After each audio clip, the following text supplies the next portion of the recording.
picture of a young girl who's 11, and it was the first time she had sat next to him and realized it was her husband. It was going to be her husband. And that's why she looks at him like that. And I didn't know she was going to do that. A lot of these conservative cultures, they're never really near each other except in private. So I was like, I need to do a picture. Like I had to do a portrait of them, otherwise they were like on the other sides of the room. And that's what happened. I felt bad for her. I spent some time with her before this picture had been taken. So when I was talking to her, I felt bad. Like I was like, how do you feel about this? And she was like, well, how am I supposed to feel? How would you feel? So you saw this first in Afghanistan, and this has led you now to other parts of the world, including India, Nepal, Ethiopia, South Sudan. Each country has its own reasons and rationales and ways of dealing with it, and I think that's the challenge of the project, and of the issue.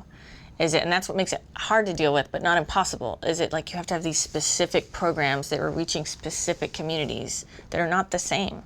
What have you now learned about the extent of child marriage in the world? The most recent statistics, I think, are like 29,000 girls are married every day. That's crazy. That is such a high number. And I think that those statistics are so staggeringly high and big, that I don't think people can understand it without seeing the faces.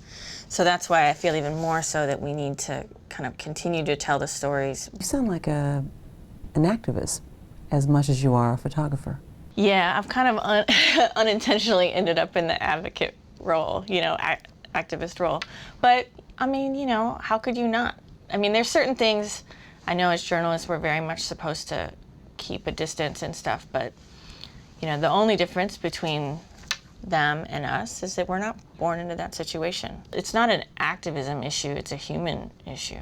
You must return from these kinds of photographic missions with a tremendous weight. It has been, without a doubt, in some ways very traumatic for me to do this. But at the same time, it's never as traumatic as what's going on with them. I'm not overwhelmed too much anymore. I used to be. And in fact, I used to cry on assignments, like pretty often, and I didn't know how I felt about that. And I mean, when girls were setting themselves on fire, I mean, I was just like, I just couldn't keep it together. Why, for 10 years, have you not given up on this? I haven't given up because it's still happening. And it's still happening to real girls. Real, beautiful, amazing, girls with so much potential. What do you aspire to have as a legacy in this work? I just want the girls to feel loved in the process. I want girls who ever see these pictures, or the girls who are in it, to feel they were loved and that they weren't forgotten.